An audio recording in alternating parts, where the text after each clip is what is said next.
Welcome to the podcast, Eye for Talent, the show where we've got an eye for talent. I'm your host, Dylan, aka DJ Cereal Sauce. I'm a YouTube content creator, Twitch streamer, producer, part-time voice actor, soon to be potentially, and like a couple of other things. There's a bunch of links that you can see. It's not really the most important thing. And joining me is Kevin Palmieri, which, as I mentioned before, the extra I in his name made me think it was Palmieri, and I am dumb. He is the founder, the CFO, and also the host of Next Level University, which, from what I could read into, and also based off of what you said at the top of your page, is like one of the top 100 podcasts in the world, listened to in over 150 countries. It's yeah. So it's interesting because that just means, I'm going to be very honest, right? I'm going to be very honest because I pride myself on that. That just means at one time or another, we were in the top 100. It doesn't mean we are right now. It doesn't mean we are forever. It's kind of like when you win a Grammy, it doesn't mean you're still a good artist. It just means you won that time. So yes, at one point we were the top, and again, we are right now in some countries. I just don't know which off the top of my head, but we were the top 100 in self-improvement in the US. Oh, yeah. I mean, yeah, thank you for the clarification, but also I think the simple fact that it was ever top 100 in the world is certainly, something to behold. Well, I appreciate it. Because, yeah, I have absolutely no idea how you can even track how many podcasts exist in the world. So there's a bunch of places you can.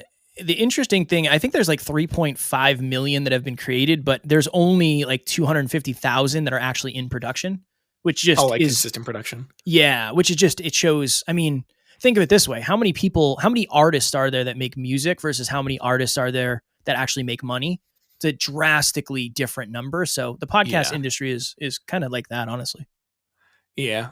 In my estimation, it seems like, especially after 2020 had began and everything that happened there, there's probably been like a huge spike in podcasts. So it feels like it might be a little oversaturated. So that even further cements like how impressive that number is. Well, I appreciate it. It's my full-time job at this point to do it. And we have a business around it. So I understand that most people shouldn't do an episode every day and they're not going to get to where we have, but it's just reverse engineered on the goals that we have. So we're doing what it takes. Yeah, and evidently seems to be working. So far, so good. Yeah.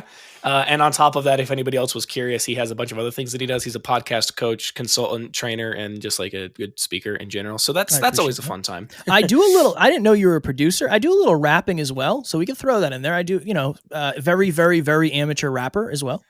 Fair enough. Yeah. Let me go back and doctor the footage to just say, also, he's a rapper. I'm going to put that in my notes just because I think it's funny. So, I mean, that's impressive. Yeah. I try. I'm not the best, but I have the setup. I know how to do the editing, so I might as well give it a shot, right? Yeah, fair enough. And I mean, anybody who's confident enough in themselves to be able to do it is impressive enough in my eyes. Even if I might be able to make a joke at their expense about them not being that good at it, the fact that they even do it, I'm like, good for you, man. I'll give you this. One of the first lines to one of my songs is, I'm the type of dude to ask Jack the Ripper to snap a picture twice because the first didn't suffice. I think my camera's glitching. Make no mistake, this was the plan. It was envisioned. Always knew I'd make it here, a broken man, a dozen misses. That's the first two lines of it. Yeah, okay. I am absolutely in no way capable of speaking on the legitimacy of that part of the rap because I don't do that. But I mean, hey, it's a good time. And I suppose one last little thing I can touch on is like you also have a lot of incredible tattoos. I'm very jealous. Thank you. I appreciate that very much. They suck when you're getting them. I'll tell you, it's really good when you have them for a long period of time. But when you are sitting through them, you are questioning, at least I was questioning, what have I done? Why have I agreed to this? And how do I make this hurt less than it does? Fair enough. I definitely don't have enough on me where I've had that pain point happen yet. I've just gotten one that's like close to my collarbone, one that's on my shoulder bone, and one that goes down the, I guess like what I would classify as like the outside of the arm, the bone that would connect to your elbow. Okay. And that wasn't too great, but it's never been enough where I've been like, this sucks. How can I make this stop? I'm just like, I have to sit through it. I paid for this. I can't stop now. Well, trust me, I had to sit through it because I paid for it as well. But there were times it goes down to my wrist and like on the forearm part. It's just, it's such a sensitive area. It was absolutely brutal. And there's a lot of shading there. Oh my goodness. Ooh, yeah. Also, supposedly, like Does color ink hurt more than regular? Because I have exactly 4 little tiny spots of color on my tattoos where there's like runic symbols on here, Mhm. but supposedly like color hurts more than black and white, and I don't know if that's true. I don't know. I know they use like the line needle is different than the fill-in needle, so I don't know. The interesting thing about tattoos is the actual needle for me doesn't hurt a ton. It's when they go over the same spot, and then when they rub it with a dry cloth, it's like, can you Yep, moisten that thing just a little? just a touch. Just a little. I'm not asking for much. It's like tearing my skin off. That's one of the we can agree on that heavily, where I'm like, it's not the needle itself that hurts, it's when they go over the same spot 1,000 times, and I'm just like, this is killing me, dude. Please. Yeah, but we continue to get them. My next one, I want to get one on my hand of my cats. I have 2 cats, so I think Oh, that's cute. if you're going to be the ultimate cat dad, you got to have a hand tattoo, and I think that's the next step for me. I am terrified, I will tell you, but we'll see what happens. I will report with results. Oh, fair enough. Yeah, I'll be excited to hear what you hear about that.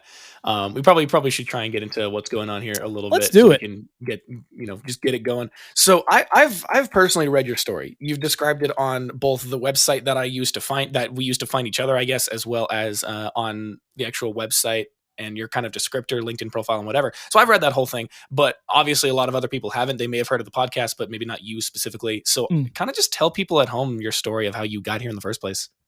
Yeah, so I was raised by my mom and my grandmother. I didn't know my dad. I didn't meet my dad until I was 27. We were definitely lower middle class. We had conversations fairly regularly about how we were going to pay rent. So that was my early life where a lot of my, I would say, desire for success and discipline and necessity came from, right? That was early in life. So I had a lot of lessons early in life about that. The interesting thing for me and where things really started to kind of pivot in high school, I didn't know what I wanted to do with my life, but I knew I didn't want to go to college. It just didn't make sense to me to put myself in a ton of debt to learn something that I didn't really want to learn, to get a job that I probably didn't want. So I was doing 2 things. One, I was training martial arts because I wanted to fight professionally. That was one of my goals at the time. And I was pumping gas at the local gas station.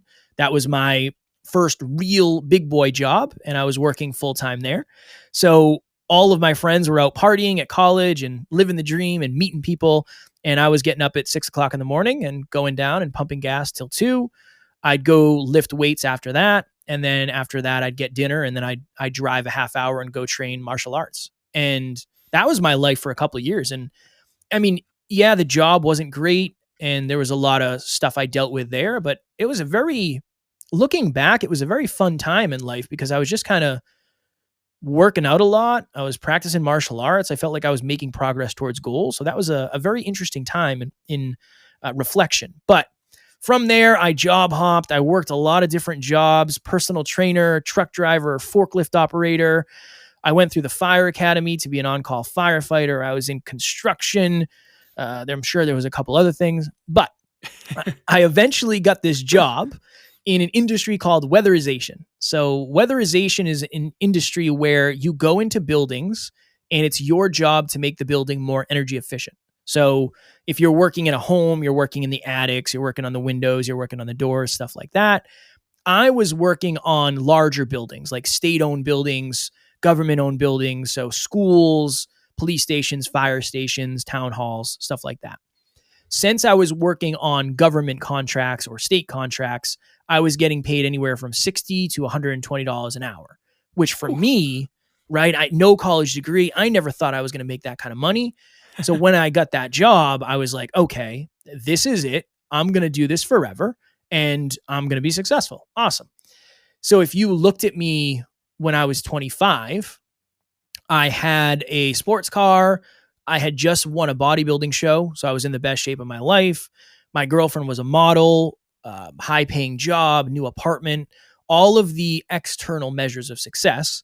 But internally, I was very, very, very uncertain. I was depressed. I was anxious. I was insecure. I just was not, my external results were not a good representation of what my internal state was.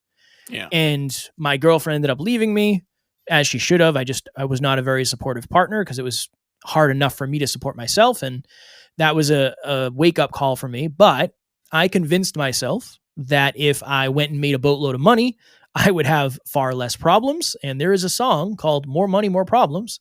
And believe it or not, it might be seated in some truth. So the next year I grinded my face off, and I spent 10 months on the road because most of our contracts were out of state. So I spent 10 months living in hotels, only being home, Friday night, Saturday night, leaving on Sunday, taking my suitcase, pouring it into the washer, taking it out of the washer, putting it into the dryer, and then right back into my suitcase. That was pretty much my life for the entire year. But we got to the end of the year and I made $100,000 at 26 with no college degree. And I remember opening my last pay stub of the year and feeling like everything was going to shift inside of me. Like seeing this money is going to change everything. I'm going to be more confident. I'll be more secure. I'm not going to be anxious. I'm just going to feel better about me. And that just was not the case. It was not the case at all. So I realized in that moment that for most of my life, and especially that year, I had been living very unconsciously. I don't know why I'm doing what I'm doing. I'm just kind of showing up and hoping for the best. The opposite of unconscious is hyperconscious. And I was like, okay, I'm going to start a podcast called the Hyperconscious Podcast. And I'm going to have deep talks about deep stuff with deep people. That's what I want to do. So I start a podcast. I fall in love with podcasting as I am falling out of love with my job. I know achieving that level of quote unquote success in the way that I did it is not what I want to do. I've already reached the top of the mountain. I don't want to do it again. So I start calling out of work. I start leaving the job site early, showing up late. I am just not a good employee anymore. And I was at the beginning. I was a very good employee. And it just kept getting worse and worse because I knew my mental health was taking a turn and my physical health was taking a turn. And I was just miserable and unfulfilled and tired all the time. So it all kind of came to a head when I was in a hotel room in New Jersey, 6 hours away from where I lived at the time. My alarm clock went off at 5:15 or 5:30. I sat up. I slid to the edge of the bed. I was lacing up my work boots. And that morning, it was like there was 10 televisions on in my head at the same time, and every single one was on a different station. And one is saying, you're stuck at this job forever. I know you want to leave, but you're not the type of person who gets this opportunity. Never mind, leaves it behind. If you do work up the courage to leave, what will your friends think? You make a lot of money. They all look up to that. What will your family think? You make more money than anybody in your family. And what are you going to do?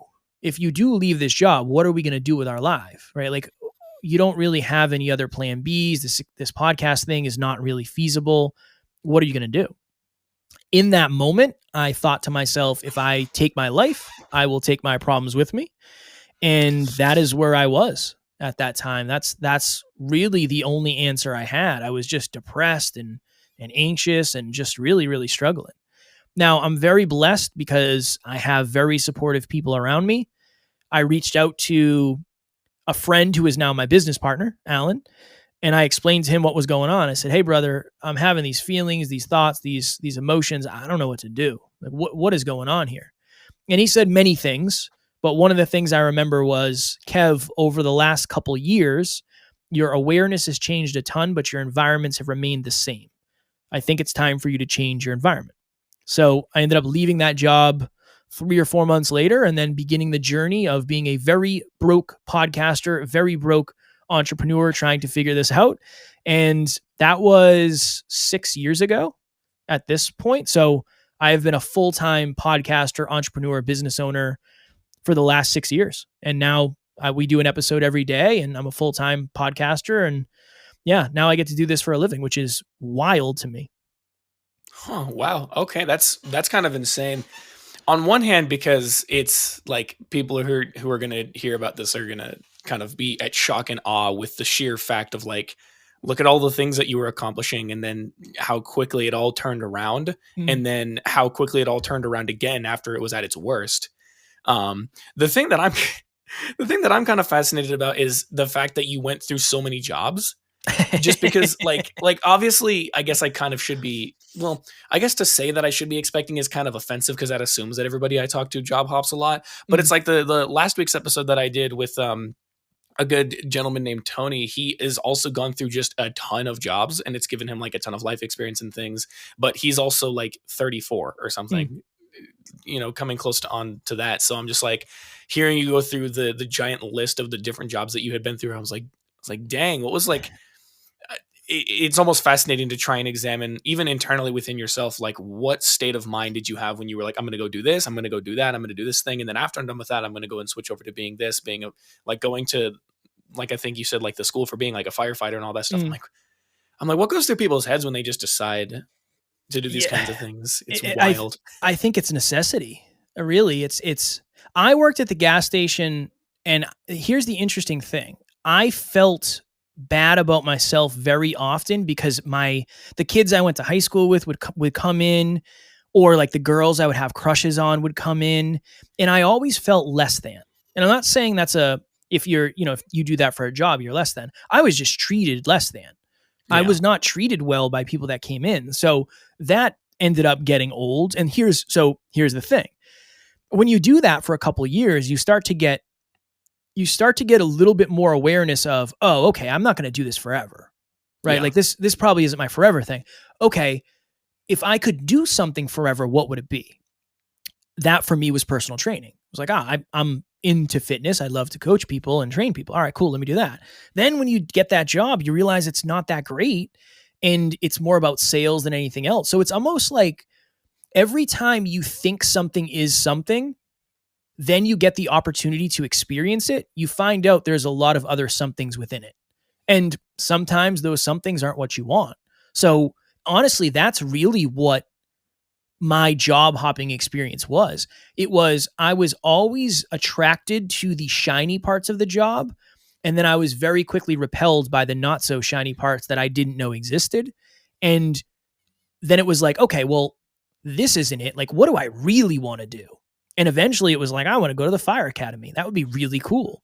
Right. And then you learn at the end of that getting a job as a firefighter is just such a challenging thing based on how many people want to do it and the benefits and all that. It's like, oh, I don't know if this is realistic. So yeah, it's interesting. But what I'll say is one of the things that I've always kind of had is when I don't like something and I know it's not serving me, I just move on to the next thing, regardless of if I have anything else lined up. So a lot of those jobs, I didn't even have another job lined up. It was just, I don't want to do this anymore. I'm miserable. This isn't good for my mental, physical, emotional, spiritual health. I'm going to go figure something else out. I can't tell you where that comes from. I don't know where that comes from, but it has served me well as an entrepreneur because, now I know what to do every day and it makes life a little bit easier. Yeah, and that makes sense. And I suppose that's kind of like the ultimate. It's just like if a job is not serving you anymore, like I think that's kind of like a generational thing that's changing where it's like Mm, if a job does not serve you in the way that you want it to anymore, it's probably in your best interest to leave. Because on one hand, you need money to survive. On the other hand, you spend a third of your life working. So why are you going to work at a place that doesn't serve you in the way that you want? So yeah. like it makes sense. Yeah. I Mm. remember I was watching early in my journey when I was trying to figure out who I was and I was consuming different content and I was a big fan of Joe Rogan. And one of the podcasts he had was with one of his friends, Duncan Trussell. And they said, imagine if an alien popped down into your front lawn, knocked on your door, walked in your house in the morning when you're getting ready for work. And they said, hey, where are you going? And you said, oh, I'm going to the office. And they said, oh, the office is good. You like the office? And you're like, no, no, no, no, I hate the office. I have to do it. And then you get into a vehicle that you can't afford, leaving the home that you can't afford to go to the place that it allows you to afford the things, but the place you actually hate. Like Yeah. how much of a paradigm shifter would that be if you were just exposed to that thought process without being raised in it? I just wonder, just because something is normal does not mean it is optimal. And I Yeah. think, right, and now more than ever, like with the remote job opportunities and the freelance job opportunities, I do think people are really starting to be empowered to chase their passion more than what they're quote unquote supposed to be doing. So I think the future of that is very, very bright. But I also understand, you know, the past generations, when the internet's not around, it's really hard to design a life that you enjoy because you only have the opportunities of what's in physical reach of you. Yeah. So yeah, it's just interesting to see how that all kind of just how it all breaks down, I guess, and just once again, like you said, the paradigm shift and also just a generational shift in people's priorities for working their jobs and whatnot. Yeah. So then we kind of look at where that kind of thought process has taken you, which is like you said, being a full-time podcaster for the last couple of years, doing it every single day.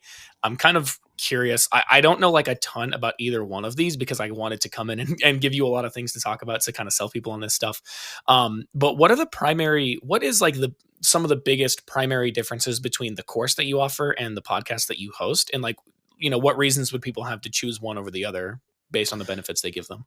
Yeah, I mean, the simplest thing is the way our content is set up is the stuff that is the most accessible can help the most people. So anybody who is into self-improvement or they want to get better, they want to understand money at a deeper level, they want to understand themselves, more successful relationship, whatever it may be, the podcast is always going to be a good thing because it's free. It's there every single day and it doesn't require a ton of commitment.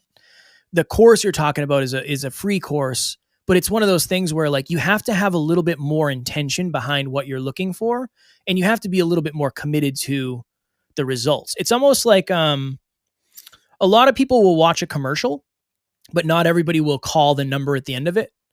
It's just somebody who is more right. That's kind of how I think of it. Like, Yeah. I'll see a commercial for a BMW and it's like, yeah, it's a great commercial. I don't know how many people actually call and test drive after that. I don't know what the numbers are, but that's the way their business is set up where anybody can watch the commercial or anybody can watch, Breaking Bad, or anybody can watch the movie, the Marvel movies, Avengers and all that. But below that, there is some sort of thing where, maybe you sign up to the fan club or you sign up to the Facebook group, whatever it is. So it's just a level of how committed are you to your growth? And then what are you looking for? Are you just looking for a podcast? Cool. Awesome. Are you looking for a course that's going to teach you more about yourself? Awesome. After the course, are you looking for coaching? Awesome. Right? It's the ultimate goal is people can end up where they want to and where they should based on their personal development set point, their goals, and their financial capabilities. Because one of the reasons we do an episode every day is because if you can learn a little bit every day, you're going to be better off in the future. But not everybody can afford to go to school or whatever it is. So we can do an episode every day for free. We're going to do it that way. So yeah, it's really that thought process of the podcast is for anybody who wants to get a little bit better. The better you want to get, the deeper you ultimately end up going in the business. Yeah, that makes sense. And in general, it's kind of just like a podcast to course pipeline. They listen to it and they think, oh, they have a course. Maybe I want to try and actually take more action on how to fix myself. So rather than just listen to that podcast, let me go find the link and access the course and kind of intake both mediums at that point. Yep. Yeah. Exactly. It's just it's a thought process of whatever you talk about. Because so one of the things people ask often is like, well, how do you make money with a podcast? You just treat your podcast like any business. So whatever you're talking about on the podcast, if you can add a more specific level of value to that through like coaching or something, you can make money that way. So for you, it could be production or content creation or whatever it is. That's just the way it's set up. So you would have a course on, how to mix and master. Cool. Awesome. There's your free course. And then you can do, okay, I charge $100 an hour to produce. Cool. You're off to the races and now you're monetized. Yeah. And you use the podcast as a means of just almost as if like your de facto advertising of sorts. Yep. Yeah. It's value driven. I'll say value driven marketing and really good audience and community building is really one of the benefits. Yeah. Yeah, no, that all makes sense. This next question that I have, I kind of so at the beginning of the last question I asked you, you were saying like you give just general advice that is just helpful in general. You can just bring a lot of people in because a lot of people are interested in helping themselves. So if there's a podcast that is easily accessible to them, that's how you can potentially draw in a lot of people because while it's not really a niche, it is a thing that a ton of people are really into. So that's potentially how you can get a decent amount of traction going. Mm-hmm. But from your perspective, what do you think are kind of like the top 3 things that have accelerated your success? I'm obviously not asking for like, what are some trade secrets? Because frankly, I'm gonna do my own thing. Just like, in your personal opinion, what do you think has increased the traction of your podcast the most? Number one is we really, really, really know our audience well. Not just like, it's a 25 to 50-year-old person. Like in the very beginning, I would literally just give out my phone number and I would FaceTime with our listeners. Oh, And it damn. would, Okay. yeah, it wasn't, there was no coaching. Like it wasn't for money. I wasn't even coaching anybody. It was just, oh, you listen to the podcast? All right, cool. What are your thoughts on hopping on a 15 or 30-minute FaceTime? I just want to get to know you. I just want to learn Yeah. about your experience as a human and what you've gone through. That was one of the best things we ever did just because it gave us a lot of data on the listeners. That's one. The second one is we don't miss. That's a big thing. Like, again, I don't expect anybody to do the amount of episodes that we do, but even the clients I have that don't miss are always going to be more successful than the ones that do. So it's just that consistency. It's very hard to beat somebody who just does it longer and more consistently than you. Yeah. And then I would say the third thing is we've been treating it like a business since the very beginning. So right now we have a 17-person team, and even in the beginning, like a couple of years in, we had people who we would coach and they would help us. So we would just coach them for free and they would help us. So yeah, we've been treating it like a business for a long time. And that's really served us because it's not just a podcast, right? Obviously, I have to improve my speaking and my backdrop has to be good, my audio quality and my video quality, all that. But what you do before the podcast and what you do after the podcast are just as important as the actual episode. And that's something we've been really trying to figure out and master for the last 6 years. So I would say those are probably the big 3. Huh. Okay. Honestly, I don't really know what I was expecting because, in my estimation, everybody that I've interviewed so far, probably barring you and Tony from last week, none of these people have like successful podcast. They have successful content in their own aspects, YouTube, like Twitch, voice acting, things like that. Mm. But obviously, a lot of those people don't do podcasts, so I don't really know what I was expecting when it came to an answer for that. But I think that's very like if I had to spend 10 minutes with myself to think about what would potentially increase, like what would drive the primary success of any given podcast, especially that first one is not one that I would have expected. Most people don't. Yeah. Yeah, most people don't. The truth is it's hard and it sucks. That's why Yeah. most people won't do it. We call it scaling the unscalable. I've been screwing this up so often recently. I need to get better at this. But for a long time, anybody who followed me on social media, I would send them a custom video. Hey, Dylan, thanks so much for the follow. I appreciate it, my friend. Congrats on the new house or whatever is actually happening. If there's ever anything I can do, just please reach out. And people were blown away that I would take the time to do that. But I want to form a real relationship. I don't want it. I don't want you to just follow me. I don't want you to be a follower. I want you to be a family member. That's what we're trying to create. So, but I also understand that for a lot of people, they think that's a waste of time. I probably would too if I didn't understand the importance of real, authentic relationship building. So it's interesting how some of the most valuable things you can do are usually the most challenging and sometimes the ones that have the most resistance. It's interesting how it's set up that way. Yeah. I mean, it's like the thing that a lot of people say where it's like, the hardest things are the ones that are the most worth doing or something to that caliber. Yeah, So it's true. I guess it makes sense. Yeah. Yeah, it's true. But it's that. Because if I was in your shoes, I'd be like, the hell, you think I have all this time to be FaceTiming people left and right? It wouldn't even be like that sounds dumb and like a waste of my time, but I'd be like, do you think I have the time to do that? But I mean, evidently you made it work. Full disclosure, in the beginning, I was a lot less busy than I am now. So Yeah, I couldn't use time as an excuse back then because early in business, there's not a lot going on. You're building it and you're trying to figure stuff out. But now it would be really hard for me to do that just based on the schedule and everything we do. But still, that's the interesting thing. Who's your favorite artist, Dylan? Like musical artist? Musical artist. Okay, let me think. You ever heard of Dave Matthews Band? Of course. Oh, all right, fair. Actually, sorry, it's side tangent. I guess please. I should have expected that because I was looking at their Spotify numbers because my parents got me into it when I was like, I don't know, in the single digits of age. Mm. And I was looking at their Spotify stuff and I was like, dang, they have 2.8 million followers. I didn't know they were like huge like that. So I should have expected that, but Yeah, you can go they're on. very big. Okay, imagine if is his name Dave? Is the lead singer? Is his name Yeah. Dave Matthews? Yeah. Imagine if he sent you a video on Instagram and said, "Hey Dylan, I saw that you shared one of our songs recently. Thank you so much, my friend. I appreciate you being, such a loyal Dave Matthews Band lover." You would never, ever, ever look at that band the same, ever. Yeah.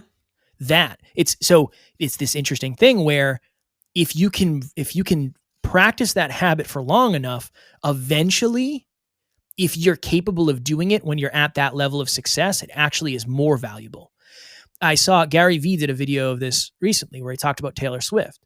If you tag Taylor Swift in something and say, "Hey, Taylor, come sing at my wedding," she does it sometimes. Now, she's not going to do it every time, obviously, but it's the principle. It's the principle, right?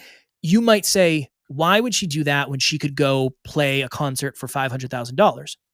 Because it's very, very rare and it gets a lot of attention and it probably makes her more money in the long run than that $500,000 concert.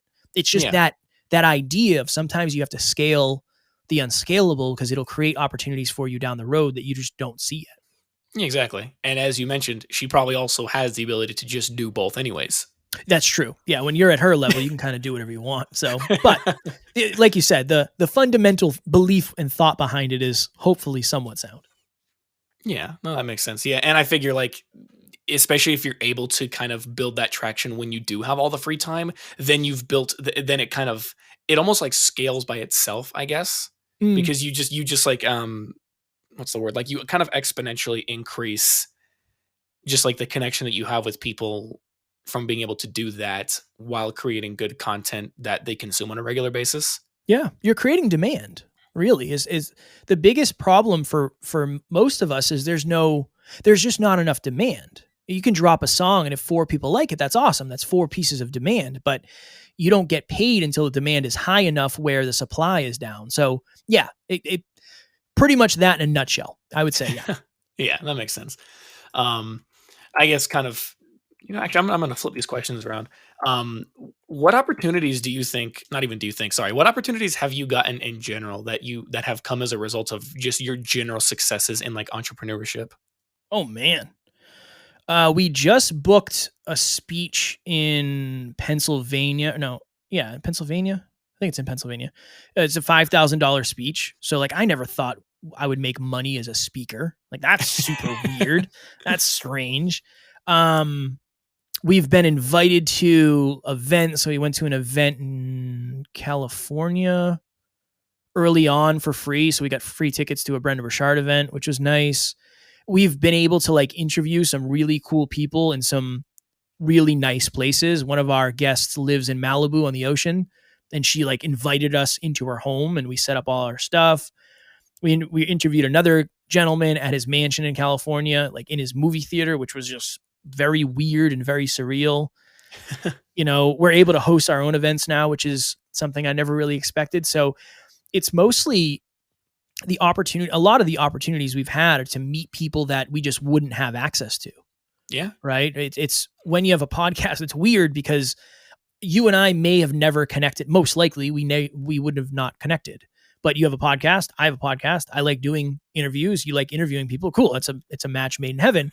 So it creates a lot of opportunities to meet people that you never would.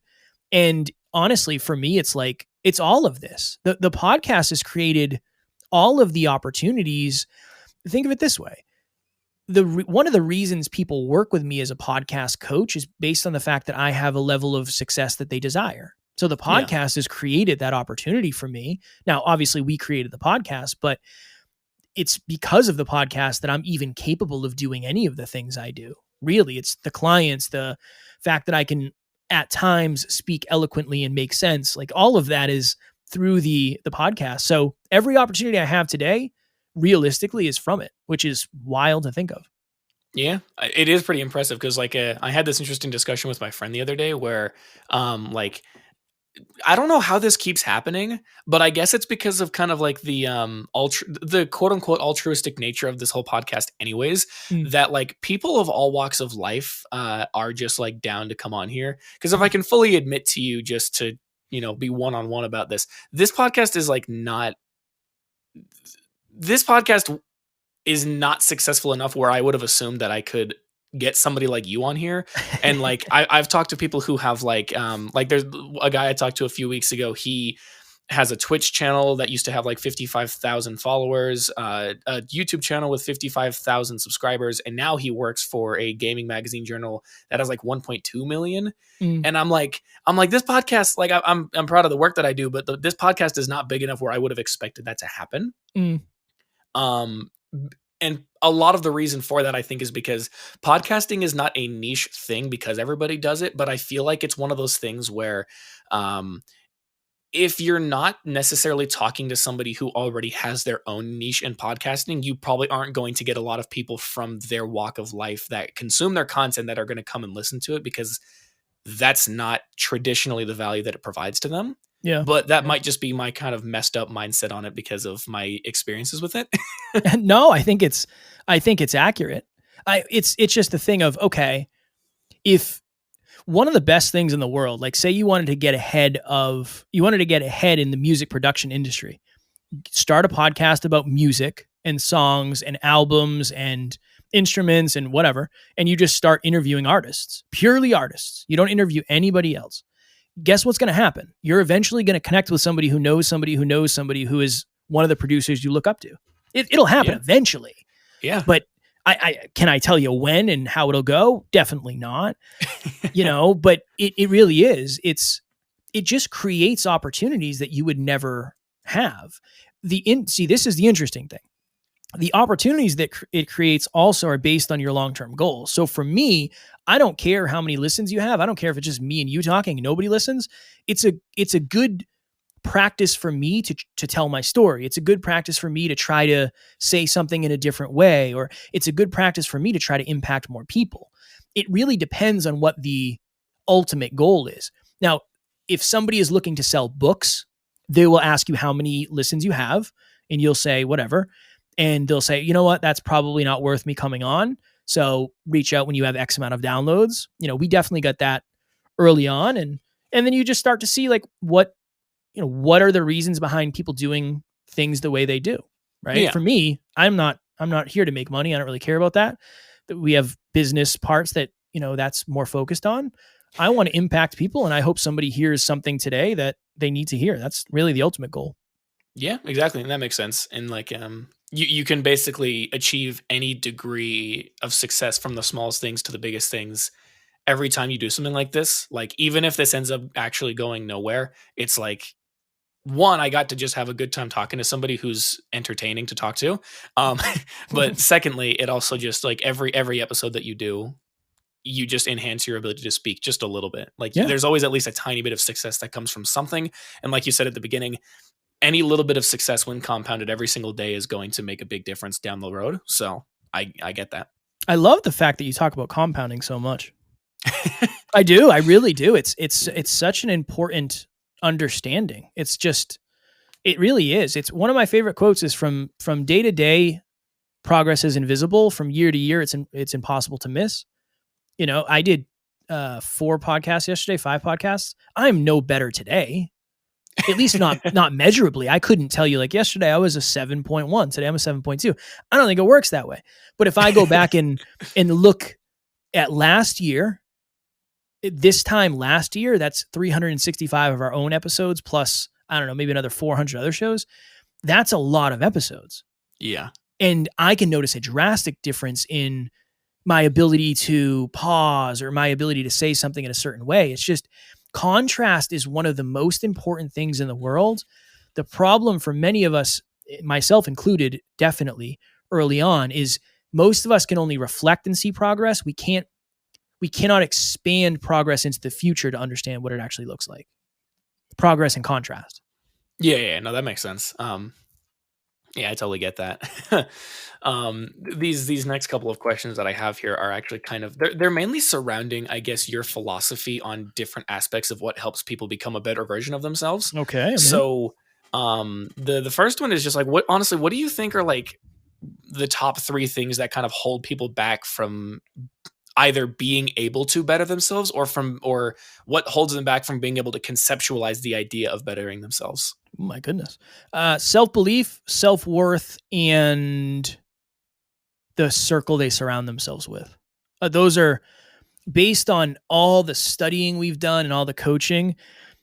Most people have an inaccurate understanding of their self-belief. So when I say inaccurate, I'm not saying they have low self-belief or high self-belief. It's just not where it should be.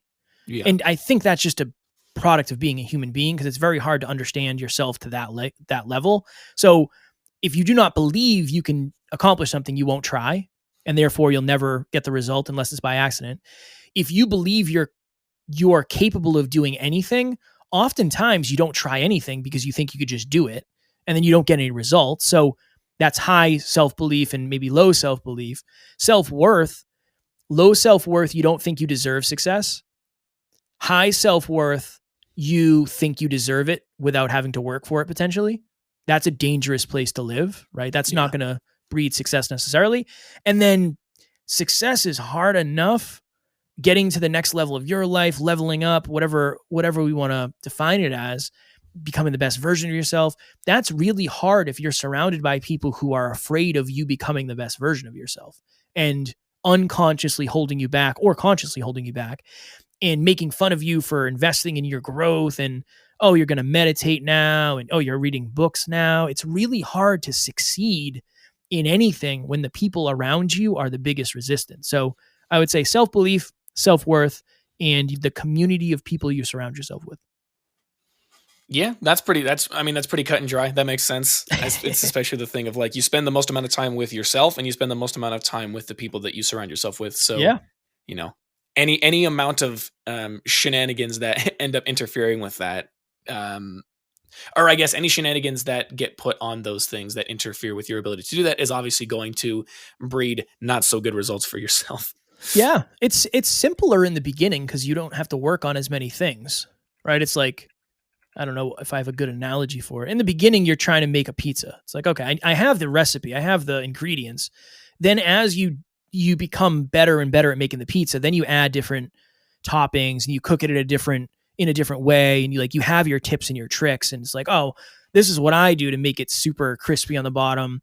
But in the beginning, you're just worried about making a pizza. It's like, I just need to make a pizza that's edible. Eventually, you can tack on and say, well, then self-awareness, right? Like understanding yourself when you get triggered. Where does that come from? Okay, why are you insecure around certain people? But those are just layers of understanding.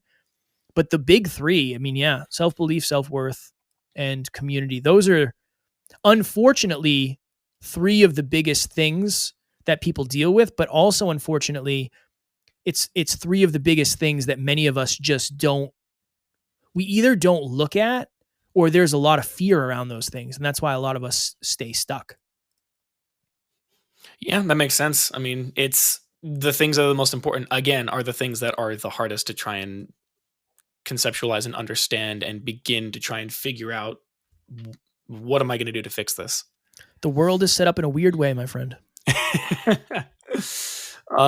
Honestly, a lot of these questions are actually kind of just like, so there's like a thing on your profile that's just like listing a bunch of things, like a bunch of like one word concepts that are just Okay.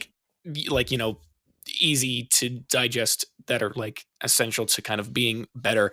So I kind of took those and I was just like kind of wanting to look at your mindset on how those specifically, on your beliefs on those. So like, Okay. I don't know, like what's your ideal mindset to achieve success, whether it be financial or otherwise? Oh man, failure is not only likely, it is necessary. And if you can understand, and this takes time, this is the mindset. It takes time and time and time. If you can understand that the failures are more valuable than the successes because the lessons are hidden in the failures, you are off to the races. That has been a huge understanding for me. The mindset that failure is not final unless you quit and there are just a ton of lessons hidden in the pain, that is a great mindset to have. That's basically having a growth mindset versus a fixed mindset. So yeah, that's my philosophy on that. But the simplest philosophy is your mindset is the thing that it's your operating system. Really, it determines whether or not you think you're the type of person that achieves the level of success that you want. The mindset thing, I know a lot of people, they lessen it and say like, oh, you're a mindset coach or whatever it is. I know a lot of mindset coaches. It's like, no, that's really important work, because at the end of the day, you said it earlier, the person you talk to the most is you. And that's your mindset. Your self-talk, that's a big piece of your mindset. So if you can work on that, that's usually the best place to start anyway. Yeah, it is weird that like there's a lot of things that I consume. Like there's an audiobook that I have from like a Scottish guy, and he made a joke where he was like all of these people who make these self-help books are always telling you change your mindset and doing whatever. And he said and then he just says like I'm far too Scottish to believe in that.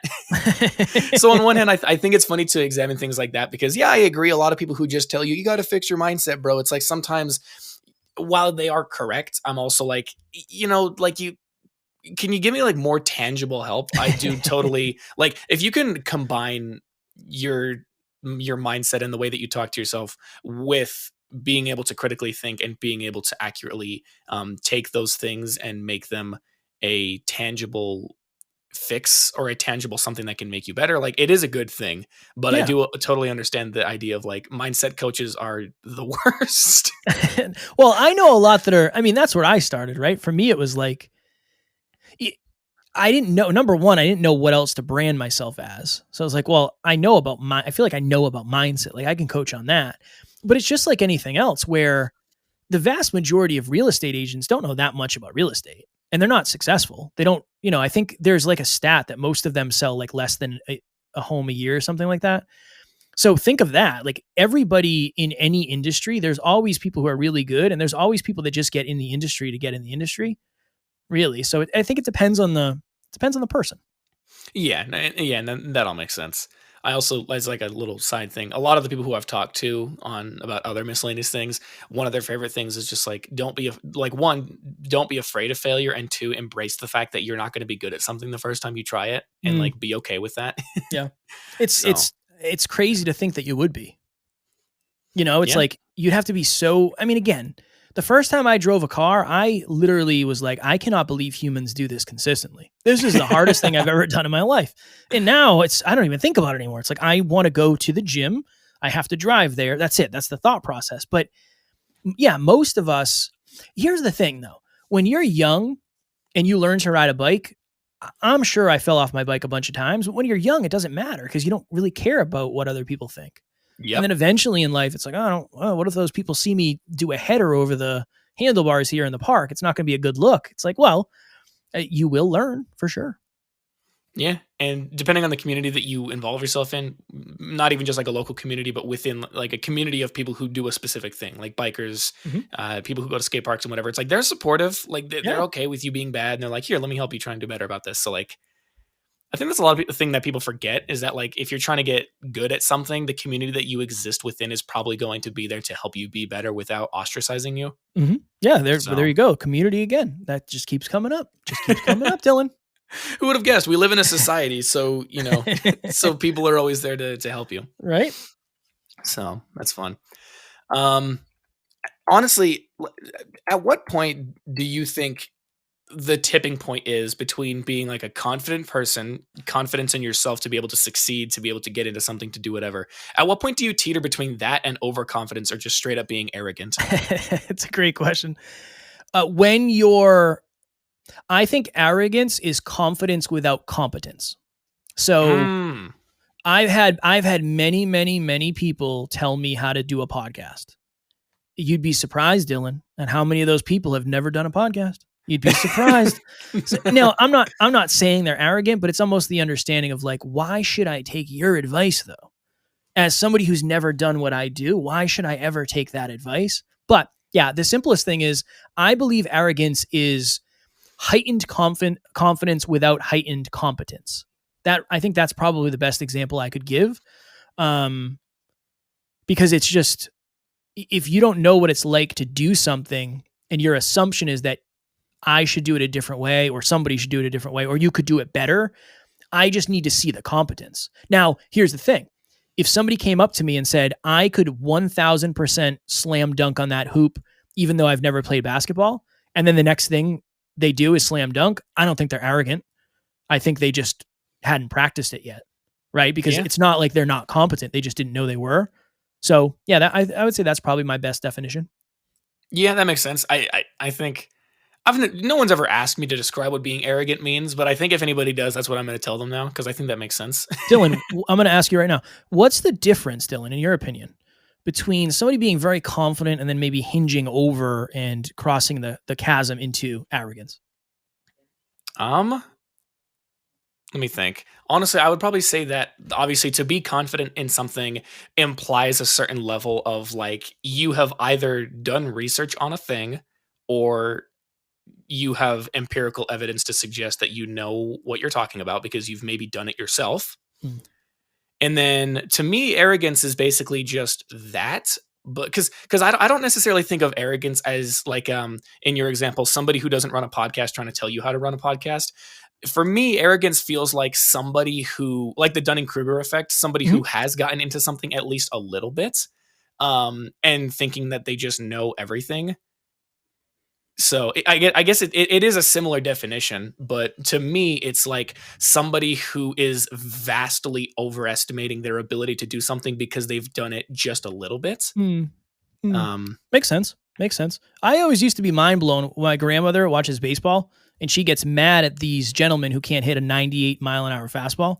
She's like, "Oh my God, how could you miss that?" It's like, well, it's harder. It's probably harder than you think, Mima. You know, it's probably.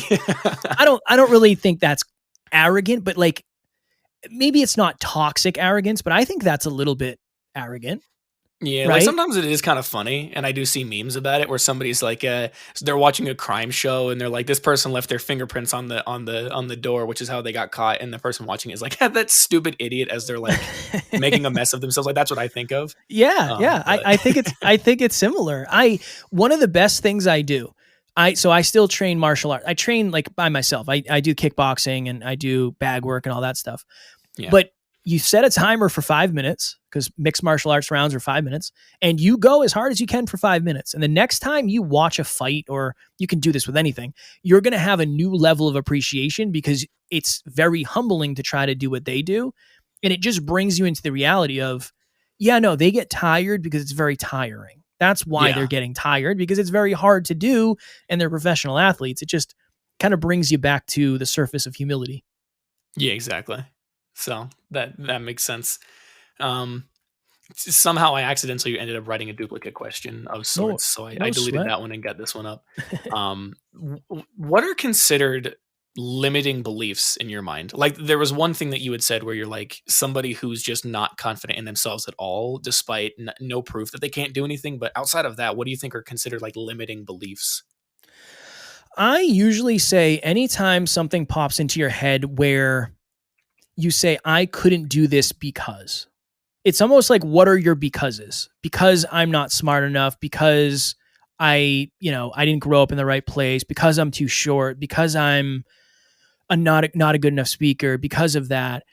The only reason I say that is because there I go saying really set myself up for that one.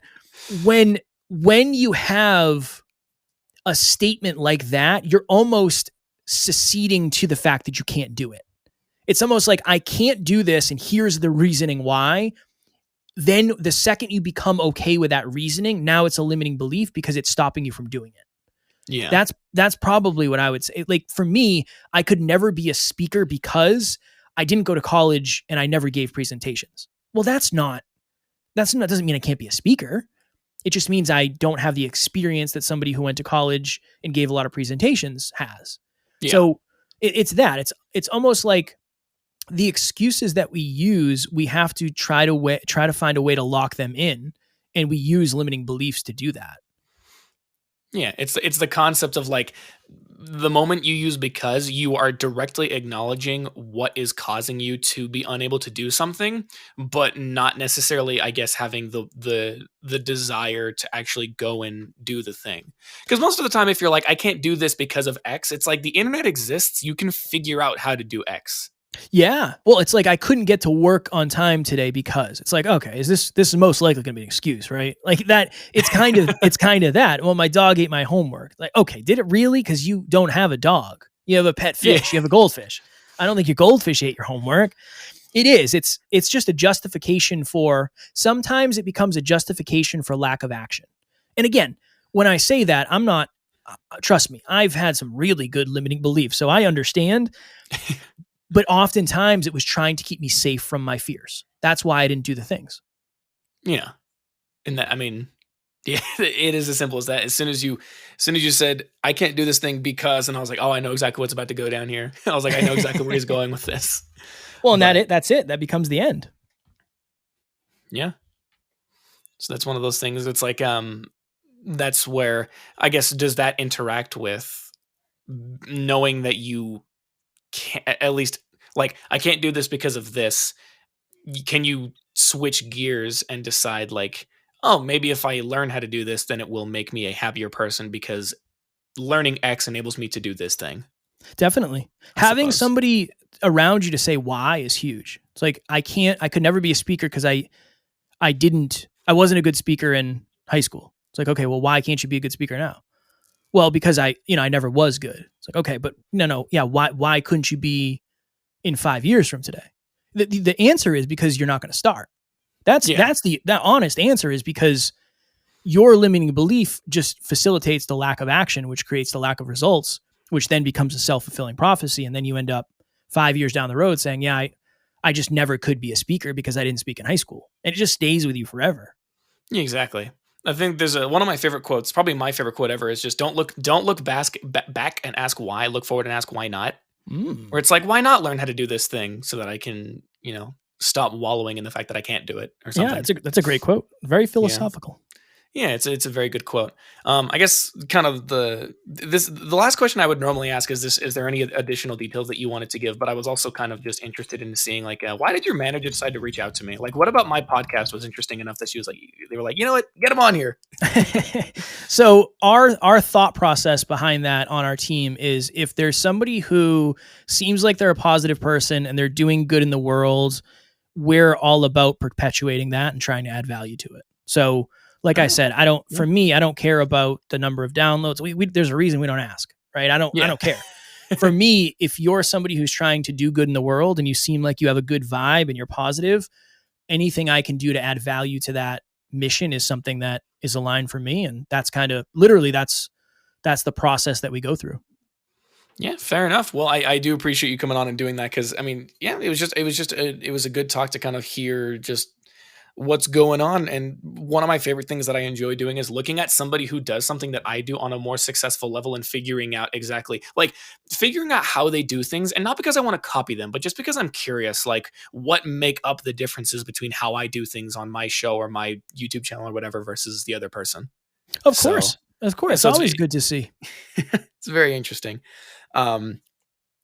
Just because we're a little pressed for time here, I'm going to have to kind of do a hard cut. There's no way to bring it back down and come back into this. But I guess, I don't know, thank you so much for coming on here. It was a good time. It helped me get up bright and early in the morning so I can get this taken care of. I'm going to have a bunch of links that I'm going to punch in the description of this when it comes out, but I kind of want to just hear where people can find you, any links you can provide. And if you could just give me those links so I can provide them, then we'll be setting on our way.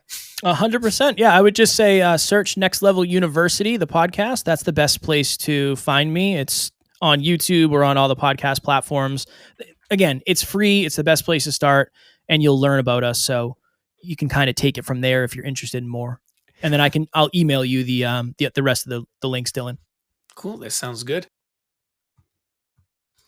All right, cool. Yeah, I guess that's kind of a wrap. That's where you can find him. The links will all be in the description, so I can keep things pretty easy and concise for you guys. If anybody is interested in what I'm doing, which you came to my podcast for a reason, you can just look up DJ Cereal Sauce on anything: YouTube, Spotify, Instagram, TikTok if you really wanted to, Twitch. Sometimes there's no spaces, sometimes there are spaces, and sometimes there's underscores. And if you can't find me, I probably don't exist on that platform. Go look at the links in the description once again, and do better.